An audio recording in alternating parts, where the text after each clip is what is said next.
Good morning, everyone. I hope you are doing well. This is Ankit for Parisha classes. Today we can talk about Agra University B.Ed second year BD 202 paper code and your subject is assessment for learning यानी कि अधिगम के लिए आकलन के मैं आज previous year questions की बात करने वाला हूँ आपकी इस वीडियो में। तो वीडियो में एंड तो बनी रही है, काफ़ी इंपॉर्टेंट वीडियो होने वाली है आपके एग्जाम पॉइंट ऑफ व्यू से।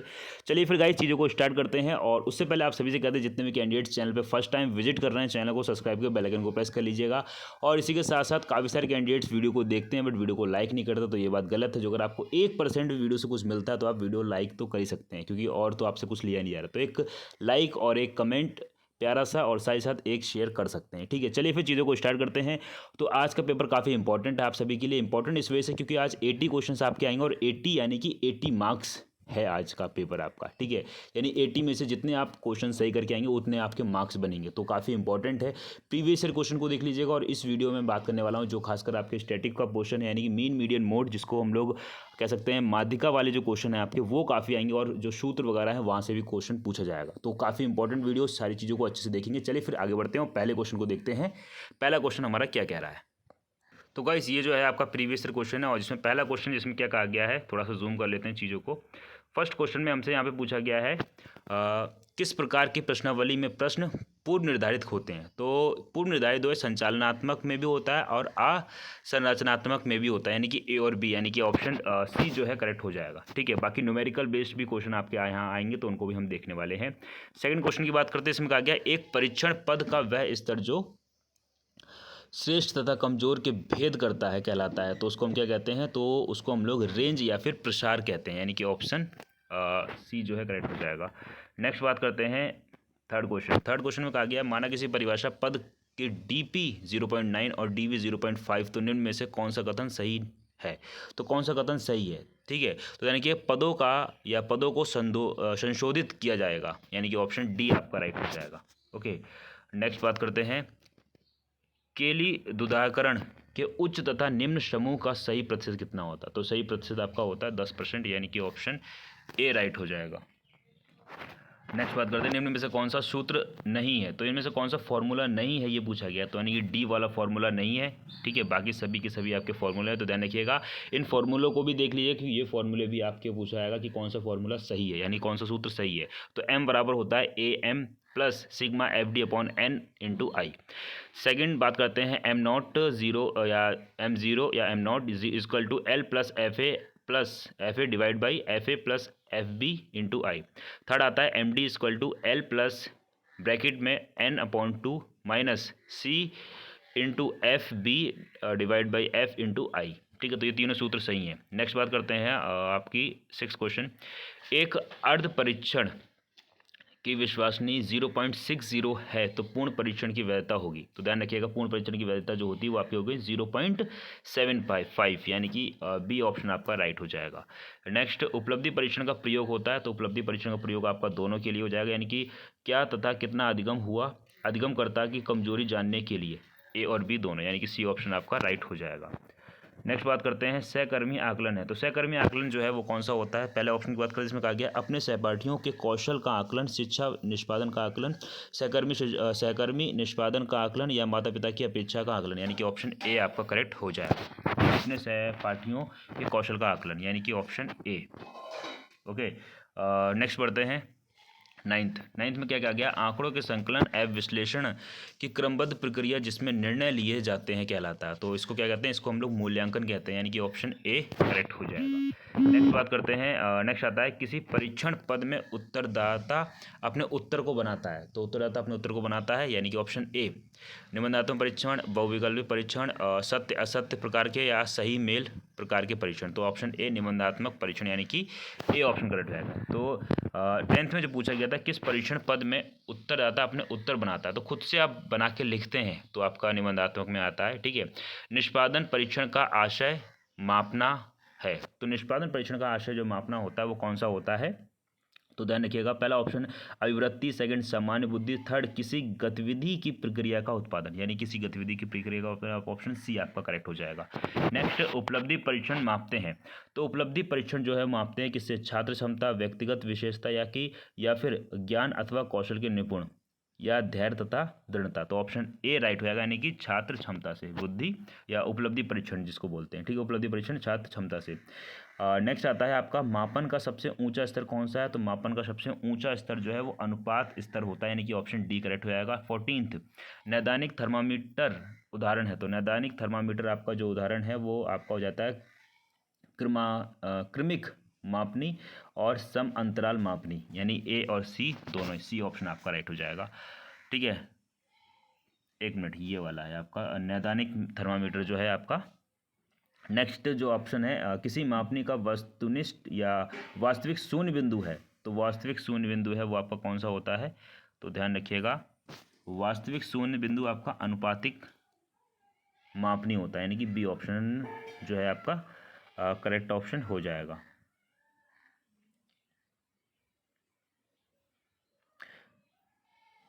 ठीक है, एक सेकंड, कुछ ऊपर नीचे हमने कर दिया इसको, फिर से देखते हैं। 14 में कहा गया नैदानिक थर्मामीटर का उदाहरण है। तो नैदानिक थर्मामीटर का उदाहरण जो है वो आपका दोनों ही है, ठीक है, ए और बी, यानी कि सी ऑप्शन हो गया। 15 की बात करें जिसमें कहा गया किस मापनी में वास्तविक शून्य है, ठीक है। 15 में हमसे कहा गया है किस मापनी में वास्तविक शून्य बिंदु है। तो अनुपातिक मापनी, यानी ठीक है, चलिए कोई दिक्कत नहीं, वो बस क्वेश्चन में कन्फ्यूजन हो रही थी। तो ध्यान रखिएगा, नैदानिक थर्मामीटर का उदाहरण क्रमिक मापनी और सम अंतराल मापनी, ए और सी दोनों। और किस मापनी का वास्तविक शून्य बिंदु होता है। तो अनुपात मापनी का शून्य बिंदु होता है, ठीक है। नेक्स्ट बात करते हैं 16 में क्या कहा गया। 16 में कहा गया है निम्न में से कौन सा कथन सही नहीं है, यानी कौन सा गलत कथन ये कहा गया है। तो पहला है मापन आंकड़ों को मात्रात्मक बनाने की प्रक्रिया, ये ठीक है। सेकंड बात करिए क्रमिक मापनी मापन स्तर का सबसे निचला स्तर है। तो ये सबसे निचला स्तर नहीं है, तो यानी कि कौन सा सही नहीं है, यानी कि बी वाला जो है सही नहीं है, ठीक है, बाकी सभी की सभी सही है। थर्ड बात करिए वस्तुनिष्ठ परीक्षण निबंधात्मक परीक्षण से अधिक विश्वसनीय होती है। तो बिल्कुल ठीक है, यानी कि वस्तुनिष्ठ जो एमसीक्यू बेस से ज़्यादा विश्वसनीय कौन से होते हैं, मतलब ज़्यादा विश्वसनीय होते हैं वस्तुनिष्ठ प्रश्न निबंधात्मक परीक्षण से अधिक विश्वसनीय होते हैं, बिल्कुल ठीक है। योगात्मक आकलन किसी पाठ्यक्रम के अंत के लिए जाते हैं। तो ये आपका ये भी बिल्कुल ठीक है। 17 की बात करते हैं और 17 प्रश्न में कहा गया निम्न में से कौन सी विशेषता अच्छी परीक्षण नहीं है। तो यानी कि अच्छी परीक्षण नहीं है, तो कठिनाई नहीं है, बाकी सभी की सभी आपकी हो जाती है, वैधता हो जाती है, व्यापकता हो जाती है, विश्वसनीयता हो जाती है। नेक्स्ट बात करते हैं 18 वह परीक्षण जिसको बार बार प्रशिक्षित करने पर समान परिणाम कहलाता है या समान परिणाम आता है, उसको क्या कहते हैं। तो उसको आपको विश्वसनीयता कहते हैं, यानी कि जब बिल्कुल सही चीज़ एक्यूरेट आपने काम किया होगा तो उसको कितनी बार भी आप चेक कर लें तो सारी चीज़ें बिल्कुल सही आएंगी, ठीक है, वही चीज़ है यहाँ पे। 19 में क्या कहा गया है, 19 प्रश्न पूछा गया है निम्न में से या निम्नलिखित में से कौन सी प्रक्रिया परीक्षण की विश्वसनीयता को प्रभावित करती है। तो विश्वसनीयता को प्रभावित करती है परीक्षण की लंबाई, ठीक है, ऑप्शन सी। मूल्यांकन के लिए आंकड़े संकलित किए जाते हैं। तो कौन कौन से मानकीकृत परीक्षण के प्रशासन द्वारा, स्थानीय विकसित परीक्षण के प्रशासन द्वारा, या प्रक्षेपण या उपयुक्त सभी। तो उपयुक्त सभी, यानी कि ऑप्शन डी आपका राइट हो जाएगा। नेक्स्ट 21 निम्न में से कौन सा परीक्षण का उद्देश्य है। तो परीक्षण का कौन सा उद्देश्य है, प्रत्येक विद्यार्थी के उपलब्ध स्तर की व्याख्या करना। तो ये नहीं है। विद्यार्थी के परस्पर किसी विषय के मजबूत व कमजोर क्षेत्रों का पता लगाना। तो ये उद्देश्य, यानी कि बी ऑप्शन आपका बिल्कुल राइट हो जाएगा, ठीक है। यानी जो बच्चा है, जो भी बच्चा आपसे पढ़ रहा है, तो आपको पता लगाना चाहिए कि वो कहाँ पे कमजोरी, यानी कहाँ पे उसकी वीकनेस आ रही है, तो उस चीज़ को आप इम्प्रूव करें, ठीक है। नेक्स्ट बात करते हैं। नेक्स्ट आता है खुले प्रश्न समानता है। तो खुले प्रश्न समानता हुए हैं तो कैसे होते हैं। तो ये आपके होते हैं निबंधात्मक प्रकार के प्रश्न। जो खुले प्रश्न होते हैं उनको निबंधात्मक प्रकार के प्रश्न बोलते हैं, खुले प्रश्न यानी कि समानता होते हैं। 23 निम्नलिखित में से कौन सी या कौन सा पक्ष शैक्षिक उद्देश्यों का शारीरिक क्षमता पर जोर देता है। तो शारीरिक क्षमता पर क्रियात्मक पक्ष मतलब देता है, ठीक है। निम्नलिखित में से कौन सा भावात्मक पक्ष का सबसे ऊंचा स्तर है। तो भावात्मक पक्ष का सबसे ऊंचा स्तर जो है आपका वो आता है चरित्रीकरण, ऑप्शन ए। क्रियात्मक पक्ष का विकास किया गया है। तो क्रियात्मक पक्ष का विकास जो है वो किया गया है किसके अकॉर्डिंग। तो सिम्पसन द्वारा किया गया, यानी कि ऑप्शन ए बी करेक्ट हो जाएगा। भावात्मक पक्ष का संबंध है तो यानी कि भावना वगैरह जहाँ से जुड़ी होती है, तो प्रशंसा से, ठीक है। तो 26 का राइट ऑप्शन जो है आपका कौन सा जाएगा, ऑप्शन बी। नेक्स्ट बात करते हैं आपका निम्नलिखित में से कौन सा प्रत्यास्मरण प्रकार के परीक्षण पद का उदाहरण है। तो रिक्त स्थानों की पूर्ति, बहुविकल्पी प्रकार के प्रश्न और सही मेल पद, उपयुक्त सभी। तो उपयुक्त सभी यानी कि ऑप्शन डी आपका करेक्ट हो जाएगा। एक परीक्षण का ब्लूप्रिंट किस आधार पर तैयार किया जाता है? शैक्षिक उद्देश्यों पर, विषय वस्तु पर, या प्रश्नों के प्रकार पर, या उपयुक्त सभी। तो सारी चीज़ों को देख के ही करते हैं ब्लूप्रिंट तैयार। ऑप्शन डी करेक्ट हो जाएगा। पद विश्लेषण क्रिया किया जाता है, तो पद विश्लेषण किया जाता है तो किसके अकॉर्डिंग? अच्छे परीक्षण पदों को चयन हेतु, कमजोर पदों को अस्वीकार करने हेतु, ए और बी दोनों। तो ए और बी दोनों यानी कि सी ऑप्शन हो जाएगा। नेक्स्ट 30 की बात करते हैं।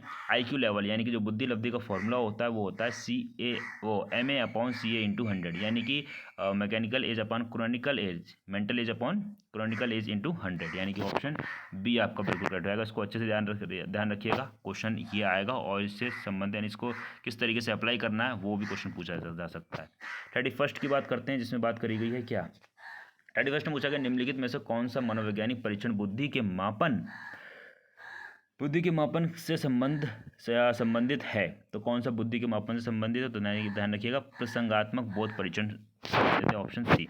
निम्नलिखित में से कौन सा प्रक्षेपी परीक्षण नहीं है? तो प्रक्षेपी परीक्षण नहीं है बात करी गई है, तो ध्यान रखिएगा, रोरसा शाही धब्बे का परीक्षण नहीं है, बाकी सब है, यानी TAT है, MMPI है और चित्र संचार परीक्षण है। तो ये सभी क्या है? प्रक्षेपण है। नेक्स्ट आता है, थर्स्टन ने कितने प्रकार के प्राथमिक मानसिक योग्यता का प्रतिपादित किया है? तो इन्होंने 7 प्रकार की बात करी गई है, ठीक है।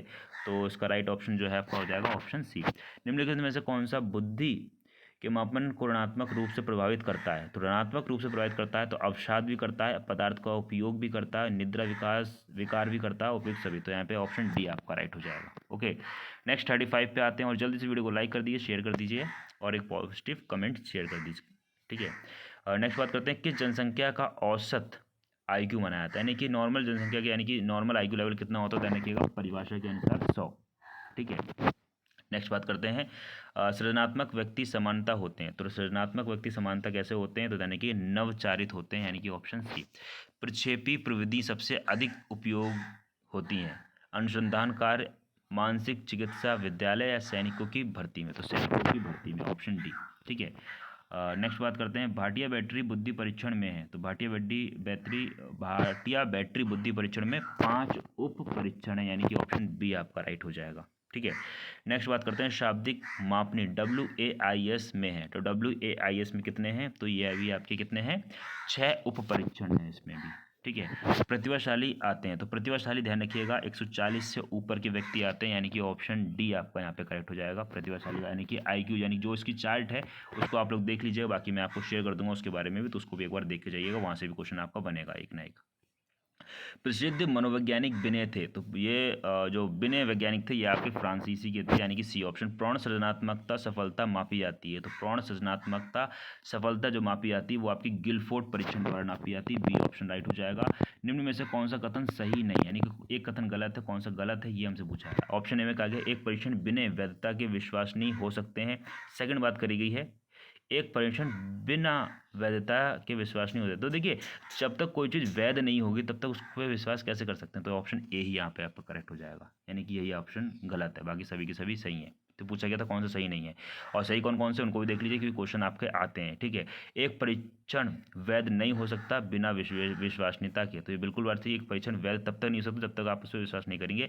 एक परीक्षण दोनों वैध व विश्वसनीय हो सकते हैं, वैध हो सकते हैं, विश्वसनीय भी हो सकते हैं। एक परीक्षण वैध हो सकता है बिना विश्वसनीयता के, तो वैध हो सकता है लेकिन बिना विश्वसनीयता से, लेकिन एक परीक्षण बिना वैधता के विश्वसनीय हो सकता है, तो ये नहीं हो सकता कभी भी, ठीक है। ध्यान रखिएगा इस चीज़ का, थोड़ा सा ऑप्शन जो है ना वो घुमाने वाले दिए हुए हैं, तो समझना पड़ेगा कि क्या अर्थ निकल रहा है उनका, क्या मीनिंग निकल रहा है। निम्न में से कौन सा अन्य तीनों के समूह से नहीं आता है? तो अन्य तीनों के समूह से नहीं आता, कौन सा नहीं आता? ध्यान रखिए, पाठ्य वस्तु वैधता नहीं आती, बाकी सभी की सभी जो है एक समूह से आता है। तार्किक वैधता, न्यायादर्श वैधता और संरचनात्मक वैधता, ठीक है।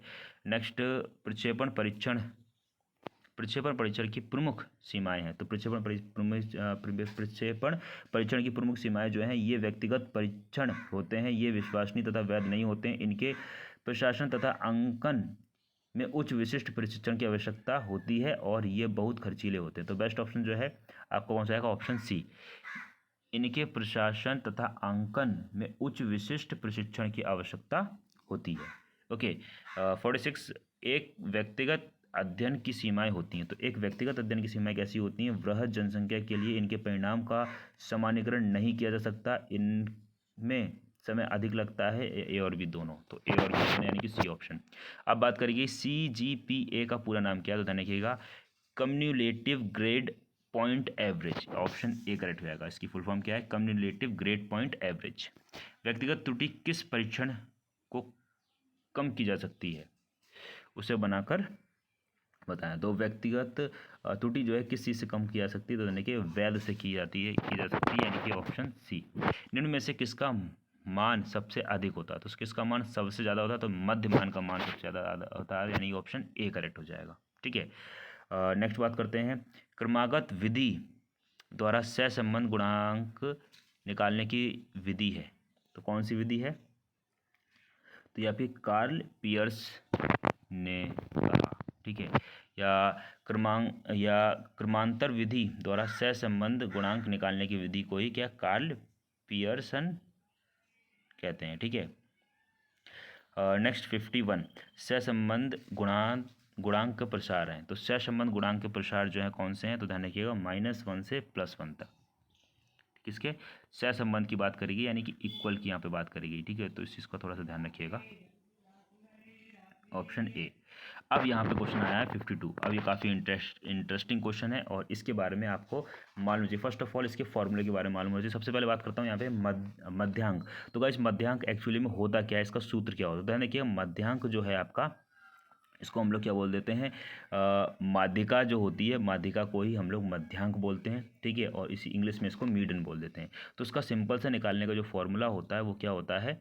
इसमें दो फॉर्मूले होते हैं। एक आपका होता है इवन और एक होता है ऑड। इवन और ऑड का क्या मतलब है यहाँ पे? इवन ऑड का मतलब जो है वो ये है कि जो अगर आपकी सम संख्या, यानी कि आप जितनी भी संख्या है यहाँ पे इनको पहले काउंट करिए। लाइक मैं आप थोड़ा सा वीडियो लंबी जरूर होगी बट इंपॉर्टेंट है, ध्यान रखिएगा। इसको काउंट करता है, यानी कि 2 जो है क्या है 1 पोजीशन पे है, फिर ये 2 पे है, फिर ये 3 4 5 6 7 8 9। ठीक है, तो टोटल इसमें जो n आपका बनेगा, यानी कि नंबर्स जो है कितने बनेंगे, वो आपके 9 बनेंगे। ठीक है, अब सम और विषम को थोड़ा समझिएगा, यानी कि जो अगर आपकी सम संख्या है, ठीक है, तो ये जो संख्या जो निकल के आई कितनी आई, n जो है 9 निकल, ये आज विषम निकल के आई है। तो दोनों ही समझ लीजिएगा, यहाँ पे विषम का ही बता देता हूँ और सम का ही बता देता हूँ। ठीक है, तो ये आएगा विषम। विषम को बोल देते हैं और सम को बोल देते हैं इवन। ठीक है, तो जो आपका सम है ये हो गया आपका इवन। ठीक है, और ये हो गया आपका ऑड। ठीक है, तो सम में क्या होता है, सम में आपका इसमें क्या क्या आता है, तो इसमें सम का फॉर्मूला की जो अगर बात करता हूँ तो सम का फॉर्मूला होता है n/2, यानी कि जो nth टर्म होती है। ठीक है, यानी कि ये nth टर्म है आपकी। n कितने निकल के आए? 9। n जी कैसे निकालते हैं? टोटल संख्या उनमें काउंट कर लो कितने नंबर पे हैं, 1 2 3 4 5 6 7 8 9। टोटल कितनी है? 9 डिजिट है आपकी, है 9 संख्या है इसमें, तो इस वजह से n आ गया 9। तो सम का जो होता है वो क्या होता है, n/2। ठीक है, फिर प्लस करते हैं और फिर n/2 + 1। ठीक है, और डिवाइड बाई 2 करते हैं। ठीक है, अब कलर चेंज करता हूँ ताकि थोड़ा और समझ में आएगा, ये ब्लू ले लेता हूँ। ठीक है, तो यहाँ पे n कितना है 9 और प्लस 9/2। तो nth संख्या जो है कितनी आई यहाँ पे आपकी 9 आ रही है। ठीक है, तो यहाँ पे जो अगर बात करता हूँ तो ये तो हो गया आपका सम का। तो यहाँ पे n जो है 9 आ रही है, तो सम वाली तो लगाएंगे, तो विषम वाला लगाएंगे। तो विषम का फॉर्मूला क्या होता है? विषम का फॉर्मूला होता है n + 1/2। ठीक है, तो इसमें क्या करना है हमें, इसमें सिंपल सा हमें इतना करना है कि n/2, तो n कितना आ गया 9। ठीक है, और +1 कर दिया और बटे 2 कर दिया। ठीक है, तो n + 1 9 + 1 कितना हो गया 10। 10/2 इसको डिवाइड कर देंगे तो कितना आएगा ये आपका, तो ये आपका निकल के आएगा यहाँ पे 5।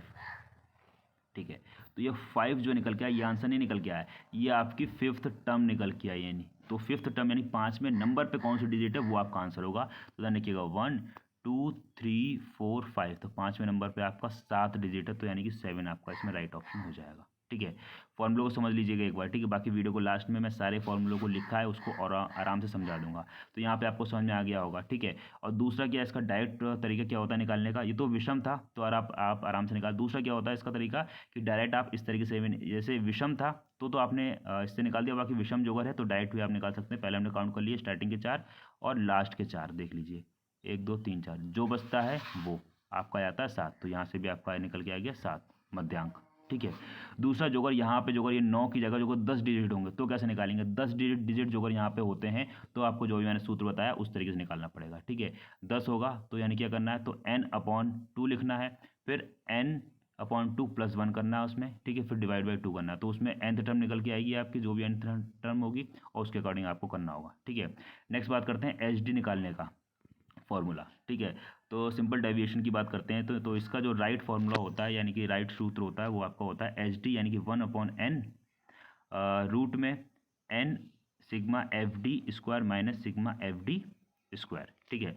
बस अंतर इतना है, स्टार्टिंग में होल स्क्वायर है, ठीक है, और फिर नॉर्मल स्क्वायर है। ठीक है। तो सी ऑप्शन आपका यहाँ पे करेक्ट ऑप्शन है। ठीक है। तो एच डी का फॉर्मूला 1/n रूट में n सिग्मा FD का whole square minus sigma FD²। इसमें सिर्फ डी में स्क्वायर, इसमें पूरा ब्रैकेट यानी सिग्मा FD², तीनों में ही है। ठीक है। तो यानी कि ऑप्शन डी हो जाएगा। बाकी इसका राइट यानी कि डायरेक्ट तरीका क्या है इसका मध्यांक निकालने का? तो मध्यांक को ही हम लोग क्या बोलते हैं, तो ध्यान रखिएगा, मध्यांक को ही कई जगह पर मध्यांक ना लिखकर ये लोग दे सकते हैं क्या, माध्यिका। ठीक है। तो माध्यिका तो यानी कि जो भी काउंट कर लो, जो भी बीच में डिजिट बनेगी एफ चाहिए एक्स्ट्रा, शुरुआत से 4 काउंट करी, ठीक है, और लास्ट से 4 काउंट करी, जो भी बीच की डिजिट होगी यानी कि वही, यानी 7 आपका बीच में बच रहा है। तो ये अब जो 10 डिजिट होंगे तो आपकी 2 डिजिट बचेंगी, तो उसके लिए आपको सूत्र निकाल के लगाना पड़ेगा। तो उस तरीके से निकाल सकते हैं, डायरेक्ट निकाल सकते हैं। नेक्स्ट 54 की बात करते हैं, और 54 में क्या कहा है, निम्नलिखित में से कौन सा कथन सही नहीं है, यानी कि कौन सा कथन सही नहीं है, कौन सा कथन गलत है, ये हमसे पूछा जा रहा है। ठीक है। तो ध्यान रखिएगा, पहले बात करी गई है अवर्गीकृत आंकड़े और कुछ नहीं बल्कि मूल आंकड़े हैं, तो ये बिल्कुल ठीक है। दो चरों के मध्य संबंध निकालने के लिए बहुलांक का प्रयोग होता है, तो ये गलत है। तो 2 चरों के बीच ये गलत हो जाएगा, यानी कि ऑप्शन कौन सा सही नहीं है। तो 2 चरों के मध्य संबंध निकालने के लिए बहुलांक का प्रयोग होता है, तो बहुलांक का प्रयोग नहीं होता है। ठीक है। नेक्स्ट बात करते हैं, तो यही आपका ऑप्शन हो जाएगा, यानी कौन सा गलत था, तो ये आपका कथन गलत है। बाकी कथन देख लेते हैं, मध्यमान से विचलन का योग 0 होता है, ये बिल्कुल ठीक है। मध्यांक एक क्रमिक चर है, तो ये भी ठीक है। निम्न में से कौन सा उदाहरण असतत चर है? असतत चर है, तो कौन सा असत चर है? तो इसमें बात करते हैं, एक कक्षा में बालक एवं बालिका की संख्या, यानी कि ऑप्शन सी जो है आपका करेक्ट ऑप्शन यहाँ पे हो जाएगा। ठीक है, सी ऑप्शन। नेक्स्ट बात करते हैं, तो इस फॉर्मूले को भी ध्यान रखिएगा, कई बार इस फॉर्मूले को आपको पुट करना पड़ेगा किसमें, क्वेश्चन में, उसका निकाल सकते हो। ध्यान रखिएगा, बहुलक। ठीक है।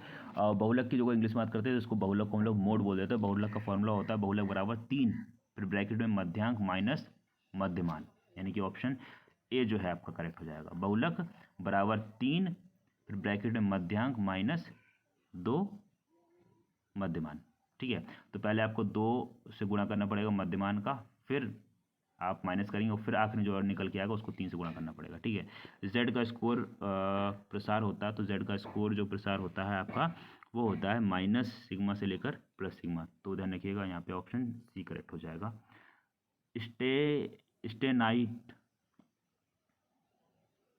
स्टेनाइन स्कोर का प्रसार है, तो 1 से 9 तक का होता है आप इनका, ऑप्शन बी करेक्ट हो जाएगा।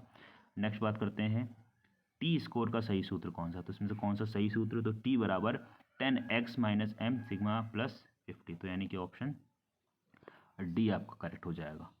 ओके। नेक्स्ट बात करते हैं, एक उपलब्धि परीक्षण की वैधता के लिए चाहिए, तो एक उपलब्धि परीक्षण की वैधता के लिए क्या चीज़ चाहिए, तो ध्यान रखिएगा, पाठ्यक्रम वैधता, प्रायोगिक सिद्ध वैधता और निर्मित वैधता, उपयुक्त सभी, तो डी ऑप्शन करेक्ट हो जाएगा।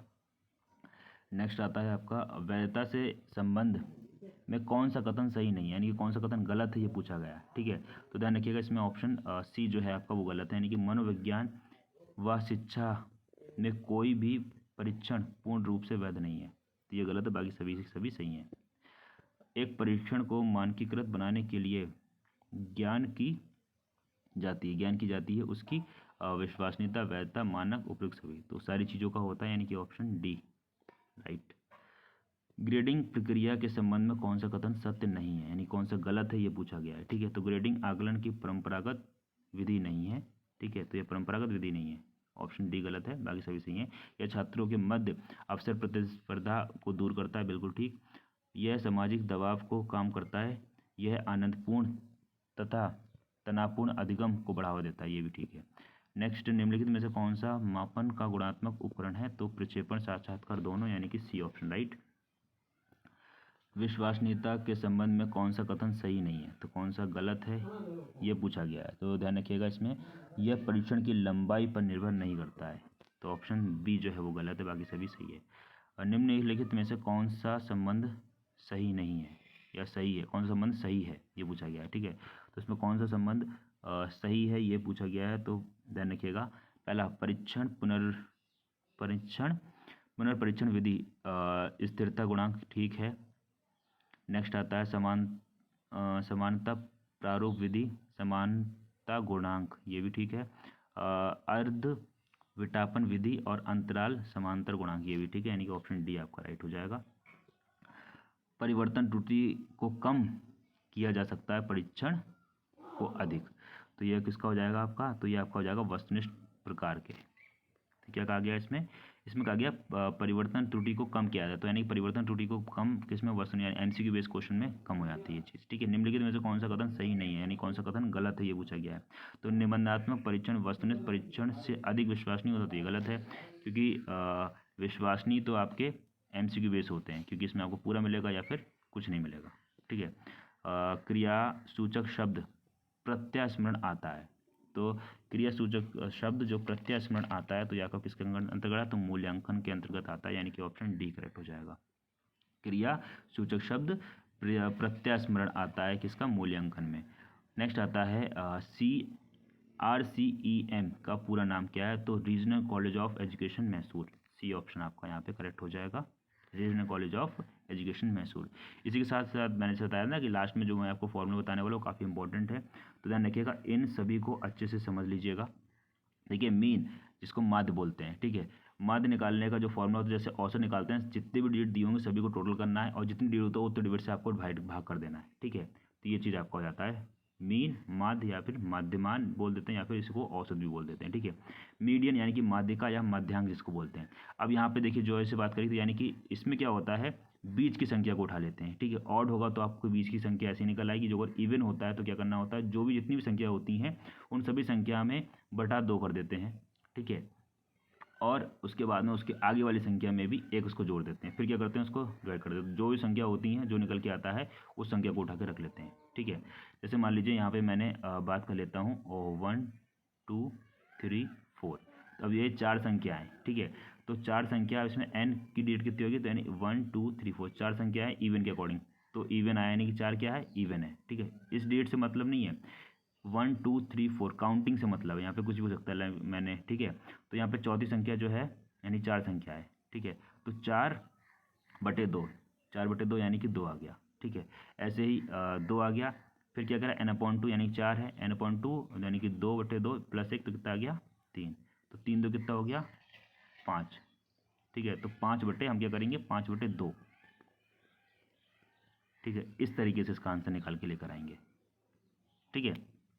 नेक्स्ट बढ़ते हैं, और इसी के साथ जो अगर मैं बात करता हूँ बहुलक, तो बहुलक का फॉर्मूला जो होता है आपका ये होता है मोड, ठीक है। बहुलक का फॉर्मूला होता है 3 गुणा माध्यिका माइनस 2 मध्यमान, ठीक है। माध्यिका यानी कि मीडियन माइनस 2 मीन, ठीक है। तो सूत्र को भी ध्यान रखिएगा। कई बार एक सीरीज दी होगी, उसमें पूछा जाएगा कि कौन सा बहुलक है, तो ध्यान रखिए बहुलक वो होता है जो सबसे ज़्यादा बार रिपीट होता है, यानी कोई भी फॉर्मूला होगा, कोई भी क्वेश्चन होगा, सबसे ज़्यादा बार जो रिपीट होता है वो बहुलक होता है, ठीक है। बाकी थोड़ा सा नीचे चलते तो मैं आपको यहाँ पे दिखाया जाता हूँ जो नेक्स्ट क्वेश्चन है। देखिए, अब देखिए जो फॉर्मूला मैंने बताया ना तीसरा वाला, इसमें क्या कहा गया है, 2 3 5 7 10 15 इन संख्याओं का मध्यमान है। तो इन संख्याओं का मध्यमान पूछा गया है, ठीक है। तो मध्यमान यानी कि माध्य या फिर औसत। तो क्या करना है, इन सभी को जोड़ना है और जितनी संख्या है उतने से डिवाइड कर दो। थोड़ा सा साइड ले लेते हैं इसको, चलिए ये स्पेस हमें मिल गया। अब यहाँ पे क्या करना है, जितनी संख्या से 1 2 3 4 5 6 टोटल संख्या जितनी संख्या होती है उसको लिखते हैं नीचे, ठीक है। अब जो संख्या इन सभी को जोड़ दो, 15 10 कितना आएगा? 25, 25 और 5 को जोड़ो 30, 30 और 7 37, 37 3 37 3 40 2 42। तो टोटल जोड़ने पे कितना आएगा? 42, ठीक है। जितनी संख्या थी उसको डिवाइड करेंगे, यानी कि 1 2 3 4 5 6 6 डिवाइड करो तो 6 6 से 36 6 7 42 कितना आया? 7। तो यही क्या हो गया आपका आंसर, तो यह क्या मध्यमान निकल के आ गया। ठीक है, दूसरा इसमें एक तरीका और भी जिससे आप इसको कर सकते हैं। ठीक है, दूसरा तरीका जो है जिससे आप इसको कर सकते हैं वो इस तरीके से कर सकते हैं। अब यहाँ पे डिजिट को काउंट करो 1 2, एक सेकेंड, जैसे सेकंड की जो अगर बात करता हूँ इसे आपने काउंट किया, ये 1 2 3 4 5 6, अब ये 6 था। ठीक है, अब तो मध्यमान आप जो अगर चाहें बीच में, तो बीच में से नहीं निकाल सकते। अब इसमें आपको डाउट आ गया कि 5 आएगा कि 7 आएगा, तो इस वजह से आपको ये करना पड़ा। ठीक है, ऐसे ही नेक्स्ट क्वेश्चन देखते हैं 5th वाला। बाकी इन क्वेश्चंस को मैं नेक्स्ट वीडियो में डिटेल में बताऊंगा, लेकिन यहाँ पे मैंने सोचा इस वजह से बता दूं कि बाय चांस मैं नहीं बना पाया वीडियो तो ये क्वेश्चंस आपके गलत ना हो। 5th क्वेश्चन में क्या कहा गया है, संख्या 11 15 12 10 25 30 17 का मध्यांक क्या है। अब देखिए मध्यांक क्या होता है, मध्यांक यानी कि मीन। ठीक है, तो इसका फॉर्मूला या फिर सूत्र क्या होता है, तो इसको किस तरीके, मध्यांक यानी कि इसकी जो बीच की संख्या होती है, ठीक है, उसको निकालते हैं। अब देखिए इसको पहले काउंट करिए कितने डिजिट हैं, 1 2 3 4 5 6 7। अब देखिए 7 आया, तो टोटल जो है कितने हैं, ये टोटल ये डिजिट हैं कितने, 7। ठीक है, तो 7 यानी कि ये 7 जो है क्या होता है आपका विषम होगा। ठीक है, विषम यानी कि ऑड। अब 7, तो ऑड का फॉर्मूला क्या था, ऑड का फॉर्मूला था आपका n+1/2। तो n डिजिट कितनी निकल के आई, 7 डिजिट निकल के आई है, 1 2 3 4 5 6 7, 7 आया, तो 7 प्लस यानी n की जगह पर 7 रखेंगे, +1 कर देंगे और डिवाइड बाई 2 करेंगे। 7 + 1 कितना हो जाएगा, तो ये हो जाएगा आपका 8 डिवाइड बाई 2। 8 को 2 से काट देंगे, 2 4 जा, तो कितना आ गया 4। ठीक है, तो देखिएगा तो इसका कितना निकल के आया, 4। मध्यांक की बात करेंगे इसमें,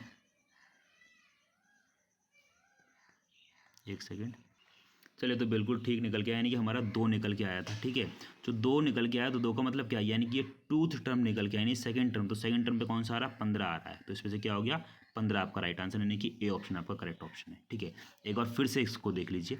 देखिए पहले काउंट करते हैं, 1 2 3 4 5 6 7, तो 7 है। 7 क्या होता है, एक ऑड नंबर आपका, यानी कि विषम संख्या है। ठीक है, 7 विषम संख्या है, तो विषम के लिए हम लोग कौन सा सूत्र होता है विषम के लिए, ये पेन भी नहीं काम कर रहा, चलिए कोई दिक्कत नहीं है, एक सेकंड बस दीजिए। विषम, तो विषम के लिए जो सूत्र होता है वो होता है आपका n+1/2। ठीक है, तो यहाँ पे n जो है कितना निकल के आया, 7 निकल के आया था, 1 2 3 4 5 6 7, 7 डिजिट है, तो 7 + 1 डिवाइड बाई करेंगे क्या, 2। ठीक है, तो 7 + 1 कितना हो जाता है, तो ये हो जाएगा आपका 8 डिवाइड बाई 2। तो 2 1 जा 2, 2 2 4 जा 8, तो यहाँ से तो आपका, तो ये जो है इसका राइट आंसर की जो अगर बात करते हैं, तो देखिए इसमें राइट आंसर यानी कि 4 निकल के आया, यानी कि 4th टर्म निकल के आई है, ये आपकी 4th टर्म निकल के आई, तो इस वजह से 4th टर्म जो है इसमें आपकी क्या है, 10 है।